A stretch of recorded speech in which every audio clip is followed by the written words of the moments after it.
ओम जयंती मंगला काली भद्रकाली कपालिनी दुर्गा क्षमा शिवा धात्री स्वाहा स्वधा नमोस्तुते। 10 अक्टूबर 2024 आज है गुरुवार का दिन और आज है नवरात्रि का 8वां दिन। नवरात्रि के 8वां दिन अर्थात अष्टमी पर माँ महागौरी की आराधना की जाती है। माँ को आज नारियल का भोग लगाएं और श्रृंगार में माँ को इत्र चढ़ाएं। सबसे पहले आपसे रिक्वेस्ट है कि वीडियो लास्ट तक देखिएगा और यदि पसंद आए तो लाइक कीजिएगा और चैनल को सब्सक्राइब कर दीजिएगा प्लीज, और कमेंट बॉक्स में जय माता दी जरूर लिखिएगा। इसी तरह चैनल से बने रहिएगा तो सारे पूजा पाठ के बारे में आपको जानकारी मिलते रहेगा। आज श्री दुर्गा सप्तशती का 13वां अध्याय आप सुनेंगे। सबसे पहले हाथ में लाल फूल और अक्षत लेकर माँ दुर्गा का ध्यान कीजिए और श्री दुर्गा रक्षा कवच पाठ सुनिए। और जो भक्त पहले दिन से पाठ सुनना प्रारंभ कर रहे हैं तो उनसे अनुरोध है कि प्रतिदिन पाठ सुना करें, क्योंकि पाठ पूरा सुनने पर ही हमें पूरा फल मिलता है। अधूरा सुनने पर दोष भी लगता है, ठीक है। और हाँ, कथा प्रारंभ हो इसके पहले आप वीडियो को लाइक कर दीजिए, क्योंकि बाद में आप सभी भूल जाते हैं। सबसे पहले आप सुनेंगे श्री दुर्गा कवच। सबसे पहले विनियोग है ओम नमः चंडिकाय। माँ दुर्गा के चंडी रूप को हमारा नमन है। यह भगवान ब्रह्मा जी के द्वारा लिखा गया चंडी कवच है, जिसमें कुल 56 छंद हैं। चामुंडा देवी, दिग्बंध देवता और जगदम्बा माता का ध्यान करके हम इस दुर्गा सप्तशती के पाठ का प्रारंभ कर रहे हैं। मार्कंडे जी पितामह ब्रह्मा जी से कह रहे हैं कि हे भगवान ब्रह्मा, जो इस विश्व में गोपनीय है वह रहस्यमय है तथा जो सभी की रक्षा करता है और हमें अधर्म से बचाता है, साथ ही जिसे आपने अभी तक किसी को दिखाया भी नहीं हो, ऐसा कोई साधन और उपाय हमें बताइए। मार्कंडे ऋषि के इस प्रकार के प्रश्न पर भगवान ब्रह्मा कहते हैं कि उस साधन का नाम तो देवी कवच ही है, जो इस विश्व में अत्यधिक गोपनीय है। अतः देवी कवच सभी का कल्याण करने वाला, पवित्रता और पुण्य देने वाला है। आपको इसी का ही जाप करना चाहिए, इससे ही आपका उद्धार होगा। माँ दुर्गा की 9 मूर्तियाँ हैं। माँ दुर्गा की 9 मूर्तियों के नाम इस प्रकार हैं। माँ प्रथम माँ शैलपुत्री, द्वितीय माँ ब्रह्मचारिणी, तृतीय माँ चंद्रघंटा, चतुर्थ माँ कुष्मांडा, 5वीं माँ स्कंद माता, 6ठी माता माँ कात्यायनी, 7वीं माता माँ कालरात्रि, 8वीं माता माँ महागौरी और 9वीं मैया सिद्धिदात्री। जो मनुष्य अग्नि में जल रहा हो, युद्ध भूमि में शत्रुओं के मध्य फंस गया हो अथवा घोर संकट से ग्रस्त हो, वह मनुष्य भगवती की शरण में पहुंच जाए तो उसके घोर से भी घोर संकट नष्ट हो जाते हैं। जो भक्ति भाव से देवी जी का स्मरण करते हैं उनकी सभी प्रकार से उन्नति होती है। हे भगवती, जो भी आपका स्मरण करते हैं निसंशय उनकी आप रक्षा करती हो। प्रेत की सवारी करने वाली चामुंडा देवी हैं। वाराही महिष पर, ऐन्द्री हाथी पर, वैष्णवी माता गरुड़ पर, माँ महेश्वरी बैल पर, कौमारी माता मोर पर और लक्ष्मी कमल के आसन पर विराजमान हैं। श्वेत रूप धारण करने वाली वृषभ के वाहन वाली ईश्वरी देवी हैं। हंस पर चढ़ी हुई सभी आभूषणों से भूषित ब्रह्माणी देवी हैं। इस प्रकार अनेक प्रकार के रत्नों से विभूषित सभी योग शक्तियों से संयुक्त ये सब माताएं हैं। सभी देवी क्रोध युक्त रथों पर सवार होकर दर्शन देती हैं। ये शंख, चक्र, गदा, शक्ति, हल, मूसल, खेटक, तोमर, परशु, पाश, कुंद, त्रिशूल, उत्तम, सांग, धनुष इत्यादि अस्त्र शस्त्र दैत्यों के शरीर नाश के लिए, भक्तों को अभय देने के लिए एवं देवताओं के हित के लिए धारण करती हैं। महान रौद्र रूप, अत्यंत घोर पराक्रम, महान बल और महान उत्साह वाली देवी, तुम महान भय का नाश करने वाली हो, तुम्हें नमस्कार है। तुम्हारी ओर देखना भी कठिन है। शत्रुओं को भय बढ़ाने वाली जगदम्बिके, मेरी रक्षा करो। माँ मेरी रक्षा करो। पूर्व दिशा में मेरी रक्षा ऐन्द्री देवी करे। अग्नि कोण में अग्नि देवता, दक्षिण में वाराही, नैऋत्य कोण में खड्गधारिणी, पश्चिम में वारुणी, वायु कोण में मृगवाहिनी, उत्तर में कौमारी, ईशान कोण में शूलधारिणी, ऊपर ब्रह्मा जी एवं नीचे वैष्णवी देवी रक्षा करें। इसी प्रकार सबको अपना वाहन बनाने वाली चामुंडा देवी दसों दिशाओं में मेरी रक्षा करें। जया मेरी आगे की, विजया पीछे की, बाईं ओर माँ अजीता, दाईं ओर माँ अपराजिता रक्षा करें। उदोतनी मेरी शिखा की, उमा मैया मेरे मस्तक पर विराजमान, मस्तक की मालाधारी, मस्तक की भौहों की यशस्विनी मैया, भौहों के मध्य में त्रिनेत्रा, नासिकाओं की माँ यमघंटा देवी, नेत्रों के मध्य में माँ सांखिनी, कानों की द्वारवासिनी, कपोलों की माँ कालिका, कानों के मूल देश की सांकरी मेरी रक्षा करें। नासिका की माँ सुगंधा, ऊपर के होठ की मैया चर्चिका, नीचे के होठ की माता अमृतकला, जिह्वा की माँ सरस्वती देवी रक्षा करें। दांतों की मैया कुमारी, कंठ की मैया चंडिका, गले की माता चंद्रघंटा, ताल प्रदेश की माँ महामाया रक्षा करें। चिबुक की माँ कामाक्षी, वाणी की माँ सरमंगला, ग्रीवा की माँ भद्रकाली, पृष्ठ अस्थियों की मैया धनुर्धरी रक्षा करें।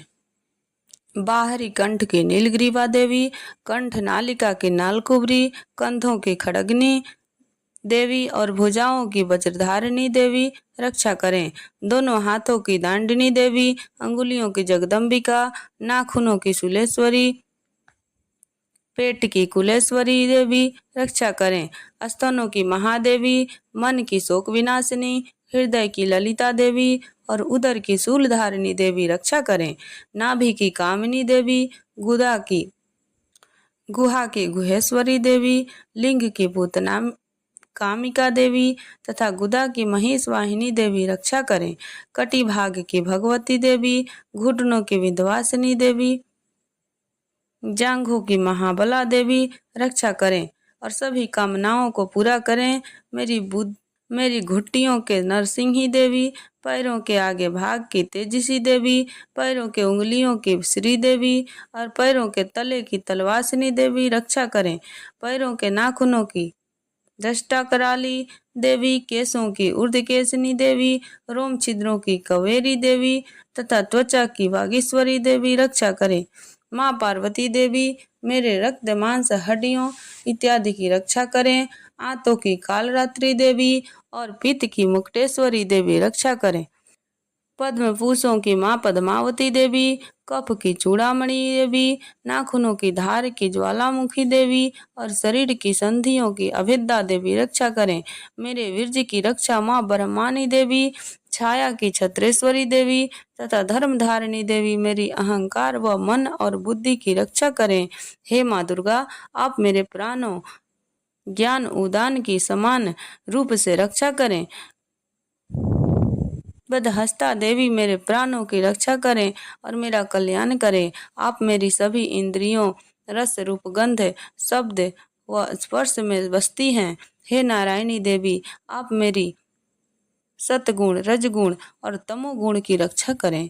मेरे आयु की वाराही देवी, वैष्णवी देवी, धर्म की यश व कीर्ति की लक्ष्मी देवी तथा धन व विद्या की चक्रिणी देवी रक्षा करें। इंद्रा देवी मेरी गोत्र की, चंडी देवी पशुओं की, महालक्ष्मी देवी मेरे पुत्रों की और भैरवी देवी मेरी पत्नी की रक्षा करें।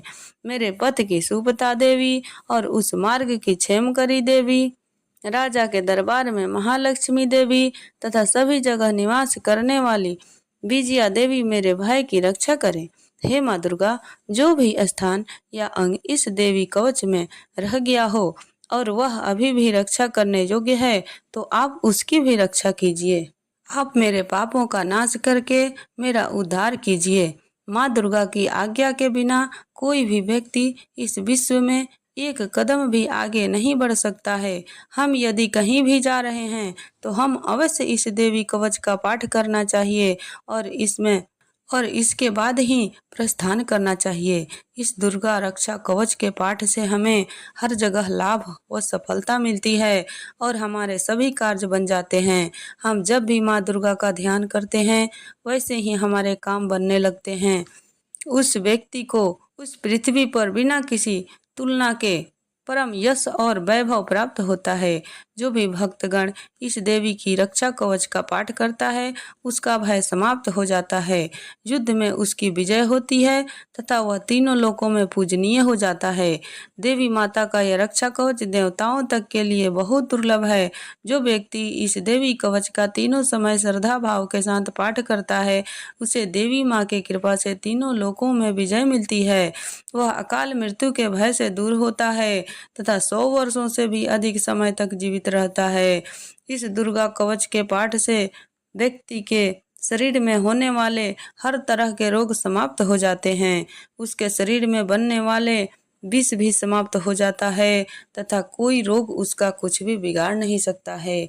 जो भी मनुष्य इस दुर्गा रक्षा कवच को अपने हृदय में धारण कर लेता है उस पर इस पृथ्वी पर होने वाले सभी तरह के अभिचारण मंत्र तंत्र का प्रभाव समाप्त हो जाता है। सभी तरह की डाकनी साकनी अंतरिक्षा में रहने वाली अतिरिक्त शक्तिशाली और भयंकर डाकिन भूतों पिशाचों यक्ष गंधर्व राक्षस ब्रह्म राक्षस बेताल कुष्मांड भैरव इत्यादि सभी तरह के नकारात्मक शक्तियों के प्रभाव इस दुर्गा कवच के माध्यम से समाप्त हो जाते हैं। इस रक्षा कवच का पाठ करने वाला व्यक्ति राजा से सम्मान प्राप्त करता है और उसकी सुख संपत्ति में वृद्धि होती है। जो भी व्यक्ति इस देवी कवच का पाठ करता है उसका हर जन्म का यश बढ़ता है और जो भी इस कवच का 7 बार जप कर लेता है उसका वंश इस पृथ्वी के अंत तक रहता है। इसके पश्चात जब उसकी मृत्यु हो जाती है तब वह माँ दुर्गा के आशीर्वाद से परम स्थान को प्राप्त होता है। जो देवताओं को भी अत्यंत दुर्लभ है उसे महामाया का प्रसाद मिलता है और उसकी मुक्ति हो जाती है।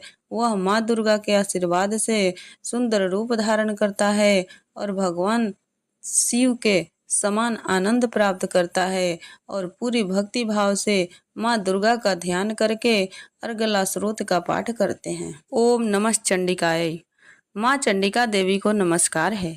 मार्कंडे जी कहते हैं, जयंती अर्थात सबसे उत्कृष्ट एवं विजयशालिनी, मंगला अर्थात जन्म मरण से अपने भक्तों को मुक्त करने वाली, मोक्षदायिनी मंगलदायी देवी काली अर्थात प्रलय काल में संपूर्ण सृष्टि को अपना ग्रास बना लेने वाली देवी भद्रकाली अर्थात अपने भक्तों के लिए ही भद्र अथवा मंगल स्वीकार करने वाली, कपालिनी अर्थात हाथ में कपाल तथा गले में मुंड माला धारण करने वाली देवी दुर्गा अर्थात कर्म एवं उपासना स्वरूप दुस्सार के साधन से प्राप्त होने वाली क्षमा अर्थात अत्यंत करुणामय स्वभाव होने के कारण अपने भक्तों के सारे अपराध क्षमा करने वाली, शिवा अर्थात सबका कल्याण करने वाली, धात्री अर्थात संपूर्ण प्रपंच को धारण करने वाली, स्वाहा अर्थात स्वाहा रूप से यज्ञ भाग ग्रहण करने वाली, देवताओं का पोषण करने वाली और स्वधा अर्थात स्वधा रूप से श्राद्ध और तर्पण को स्वीकार करके पितरों का पोषण करने वाली, इन नामों से प्रसिद्ध हे जगदम्बी के तुम्हें मेरा नमस्कार है। हे जगदम्बिके तुम्हें मेरा नमस्कार है। हे देवी चामुंडे तुम्हारी जय हो। संपूर्ण प्राणियों के पीड़ा हरने वाली देवी तुम्हारी जय हो। सब में व्याप्त रहने वाली देवी तुम्हारी जय हो। हे कालरात्रि तुम्हें नमस्कार है।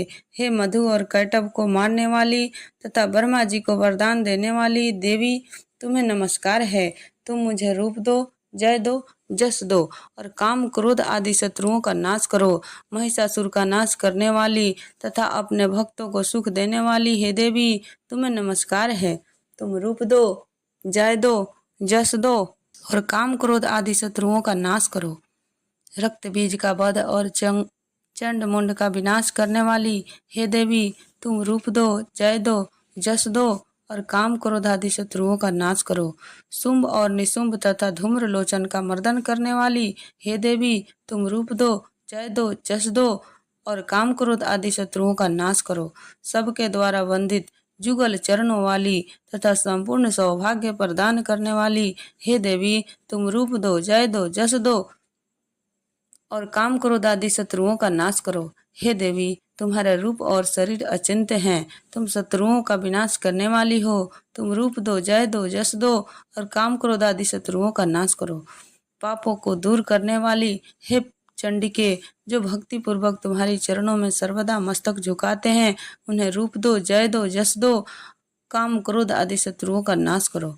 रोगों का नाश करने वाली हे चंडिके, जो भक्ति पूर्वक तुम्हारी स्तुति करते हैं, उन्हें रूप दो, जय दो, यश दो और काम क्रोध आदि शत्रुओं का नाश करो। हे चंडिके, इस संसार में जो भक्ति पूर्वक तुम्हारी पूजा करते हैं, उन्हें रूप दो, जय दो, यश दो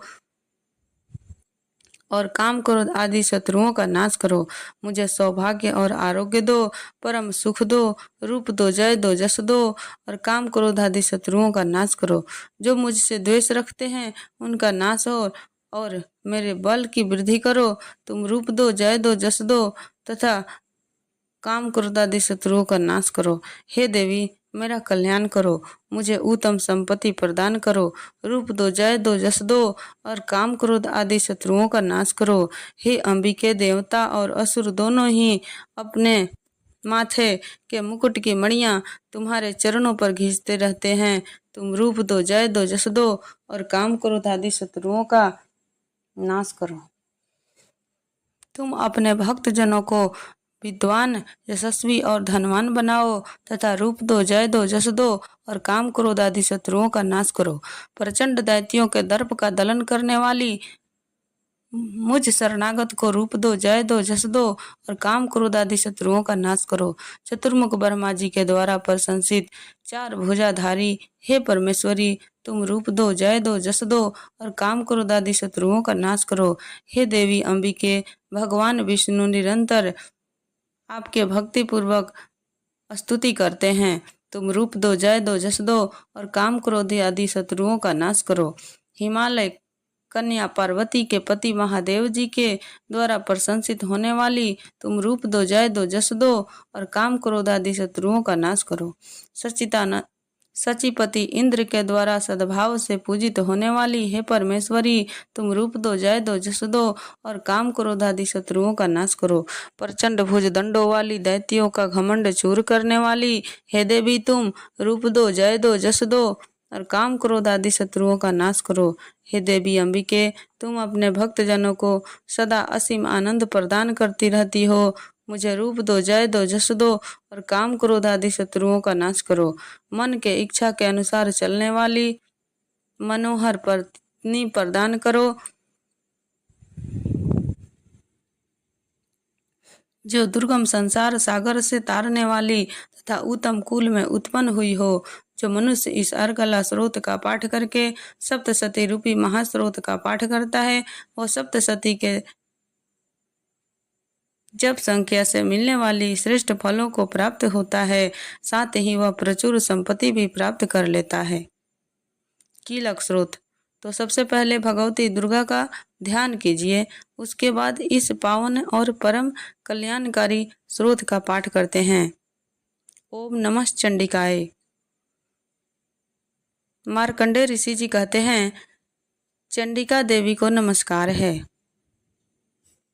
विशुद्ध ज्ञान ही जिनका शरीर है, तीनों वेद ही जिनकी तीनों दिव्य नेत्र हैं और जो कल्याण प्राप्ति के हेतु हैं तथा अपने मस्तक पर अर्ध चंद्रमा का मुकुट धारण करते हैं, उन भगवान शिव को नमस्कार है। मंत्रों का जो अभी कीलन हैं, अर्थात मंत्रों के सिद्धि में विघ्न उपस्थित करने वाले साप रूपी कीलक का जो निवारण करने वाले हैं, उस सप्तशती स्रोत को संपूर्ण रूप से जानना चाहिए और जानकर उसकी उपासना करनी चाहिए। यद्यपि सप्तशती के अतिरिक्त अन्य मंत्रों के जप में भी जो निरंतर लगा रहता है, वह भी कल्याण का भागी होता है। उसके भी उच्चाटन आदि कर्म सिद्ध होते हैं तथा उसके समस्त दुर्लभ वस्तुओं की प्राप्ति होती जाती है। तथापि जो अन्य मंत्रों का जाप न करके केवल सप्तशती नामक स्रोत से ही देवी की स्तुति करते हैं, उन्हें स्तुति मात्र से ही सच्चिदानंद स्वरूपिणी देवी सिद्धि प्राप्त हो जाती है।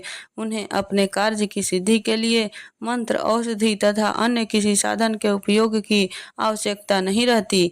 बिना जप के ही उनके उच्चाटन आदि समस्त सांसारिक कर्म सिद्ध हो जाते हैं। इतना ही नहीं, उनके संपूर्ण अभिष्ट वस्तुएं भी सिद्ध हो जाती हैं। लोगों के मन में ये शंका था कि जब केवल सप्तशती के उपासना से अथवा सप्तशती को छोड़कर अन्य मंत्रों के उपासना से भी समान रूप से सब कार्य सिद्ध होते हैं, तब इनमें श्रेष्ठ कौन सा साधन है। लोगों के इस शंका को सामने रखकर भगवान शंकर ने अपने पास आए हुए जिज्ञासुओं को समझाया कि यह सप्तशती नामक संपूर्ण स्रोत है, सर्वश्रेष्ठ एवं कल्याणमय है। तदनंतर भगवती चंडिका की सप्तशती नामक स्रोत को महादेव जी ने गुप्त कर दिया। सप्तशती के पाठ से जो पुण्य प्राप्त होता है उसकी कभी समाप्ति नहीं होती, परंतु अन्य मंत्रों के जप से उत्पन्न पुण्य की समाप्ति हो जाती है। अतः भगवान शिव ने अन्य मंत्रों की अपेक्षा जो सप्तशती की श्रेष्ठता का निर्णय किया उसे यथार्थ ही जानना चाहिए। अन्य मंत्रों का जाप करने वाला पुरुष भी यदि सप्तशती के स्रोत और जप का अनुष्ठान कर ले तो वह भी पूर्ण रूप से कल्याण का भागी होता है, इसमें तनिक भी संदेह नहीं है। जो साधक के कृष्ण पक्ष के चतुर्दशी अथवा अष्टमी को एकाग्रचित होकर भगवती की सेवा में अपना सर्वस्व समर्पित कर देता है और फिर उस प्रसाद रूप से ग्रहण करता है, उसी पर भगवती प्रसन्न होती हैं, अन्यथा उनकी प्रसन्नता नहीं प्राप्त होती। इस प्रकार सिद्धि के प्रतिबंधक रूप कील के द्वारा महादेव जी ने इस स्रोत के कीलित कर रखा है। जो पूर्वोक्त रीति से निष्कीलन करके इस सप्तशती स्रोत का प्रतिदिन स्पष्ट उच्चारण पूर्वक पाठ करता है वह मनुष्य सिद्ध हो जाता है, वहीं देवी का पार्षद होता है और वहीं गंधर्व भी वह होता है। सर्वत्र विचरते रहते हुए भी इस संसार में उसे कहीं भी भय नहीं होता, वह मृत्यु के वश में नहीं पड़ता तथा देह त्यागने के बाद वह मोक्ष प्राप्त कर लेता है। अतः कीलक को जानकर उसका परिहार करके ही सप्तशती का पाठ आरंभ करें। जो ऐसा नहीं करता उसका नाश हो जाता है। इसलिए कीलक और निष्कीलन का ज्ञान प्राप्त करने पर ही यह स्रोत निर्दोष होता है और विद्वान पुरुष ही इस निर्दोष स्रोत का पाठ आरंभ करते हैं। स्त्रियों में जो कुछ भी सौभाग्य आदि दृष्टिगोचर होता है वह सब देवी के प्रसाद रूप का ही फल है। अतः इस कल्याणमय स्रोत का सदा जाप करना चाहिए। इस स्रोत का मंद स्वर से पाठ करने पर स्वल्प फल की प्राप्ति होती है और उच्च स्वर से पाठ करने पर पूर्ण फल की प्राप्ति होती है। अतः उच्च स्वर से ही इसका पाठ आरंभ करना चाहिए। जिनके प्रसाद से स्वयं सौभाग्य, आरोग्य, संपत्ति, शत्रुनाश तथा परम मोक्ष की भी सिद्धि होती है, उस कल्याणमयी जगदम्बा की स्तुति मनुष्य क्यों नहीं करते। या देवी सर्वभूतेषु मां महागौरी रूपेण संस्थिता नमस्तस्यै नमस्तस्यै नमस्तस्यै नमो नमः। 13वां अध्याय। ऋषि बोले, हे राजन, इस प्रकार मैंने देवी जी का उत्तम महात्म्य तुम्हें कह सुनाया, जिसने इस जगत को धारण कर रखा है। देवी इस प्रकार के प्रभाव वाली हैं, वही देवी विद्या उत्पन्न करती हैं। उसी भगवान विष्णु की माया ने, हे राजन, तुमको इस वैश्य को तथा और भी विवेकवान जनों को मोहित कर दिया है। यह पहले भी मोहित थे, फिर आगे भी मोहित होंगे। इसलिए हे महाराज, तुम उसी परमेश्वरी की शरण में जाओ, क्योंकि वही देवी इस प्रकार आधारित होकर मनुष्य को भोग, स्वर्ग एवं मोक्ष आदि प्रदान किया करती हैं। मार्कंडे जी बोले, इस प्रकार इसी के वचन सुनकर उस राजा सुरथ ने प्रशस्त व्रतों का पालन करने वाले महाभाग मेधा महर्षि जी को प्रणाम किया। यह राजा, जो ममतादायक राज्य के छीन जाने पर बहुत ही खिन्न हो चुका था, तुरंत ही तप करने चला गया। हे महामुनि, वह वैश्य भी तप करने चला गया। अंबिका के दर्शन के लिए नदी के किनारे बैठकर तपस्या करने लगा। वह वैश्य देवी जी का परम उत्तम सूक्त का जप करने लगा। इस प्रकार उन दोनों ने देवी की आराधना के लिए नदी के किनारे मृत्तिका से देवी जी की मूर्ति बनाई। फिर पुष्प, धूप, दीप, हवन, तर्पण आदि से धीरे धीरे आहार थोड़ा करते हुए निराहार होकर एकाग्रता से देवी जी में मन लगाकर आराधना करने लगे। उन दोनों ने बलि प्रदान के समय अपने अंगों के रुधिर का प्रयोग किया। इसी प्रकार संयम पूर्वक 3 वर्ष पर्यंत आराधना करते रहे। जब जगदात्री देवी ने प्रत्यक्ष होकर दर्शन दिया तब राजा से चंडिका देवी जी बोली, हे राजन तथा कुलनंदन, तुम दोनों जिस अभिष्ट की प्राप्ति के लिए मेरी प्रार्थना करते रहे हो वह मुझसे मांगो, मैं प्रसन्न हूँ, तुम्हें सब कुछ दूंगी। मार्कंडेय जी बोले, तब राजा ने तो दूसरे जन्म के लिए अक्षय रहने वाला राज्य मांगा और इस जन्म में शत्रु सेना को बलपूर्वक नाश करके फिर अपने राज्य की प्राप्ति का वर मांगा। वैश्य का तो चित्त संसार से खिन्न हो चुका था, इसलिए उस बुद्धिमान ने उस ज्ञान का वर मांगा जिसके द्वारा संसार की अहंता ममतात्मक आसक्ति नष्ट हो जाए। देवी बोली, हे राजन, थोड़े दिनों तक तुम अपना राज्य पालोगे, कठिनता के बिना ही अपने शत्रुओं का नाश करोगे, वहीं पर तुम्हारा राज्य स्थिर हो जाएगा। फिर देहांत होने पर सूर्य देव के अंश द्वारा जन्म पाकर इस पृथ्वी पर आप सावर्णी नाम के मनु होंगे। हे श्रेष्ठ वैश्य, तुमने जो हमसे वर मांगा है मैं उस वर को देती हूँ। मोक्ष प्राप्ति के लिए तुम्हें उस ज्ञान की प्राप्ति होगी। मार्कंडेय जी बोले, इस प्रकार देवी जी ने उन्हें अभिलाषित वर दिए। फिर उन दोनों की भक्ति पूर्वक की हुई स्तुति से प्रसन्न होकर देवी तत्काल ही अंतर्ध्यान हो गई। इस प्रकार वह क्षत्रियों में श्रेष्ठ राजा सूरत देवी से वर पाकर फिर सूर्य से उत्पन्न होकर सावर्णी नामक मनु हुए। इति 13वां अध्याय समाप्त। जय माता दी।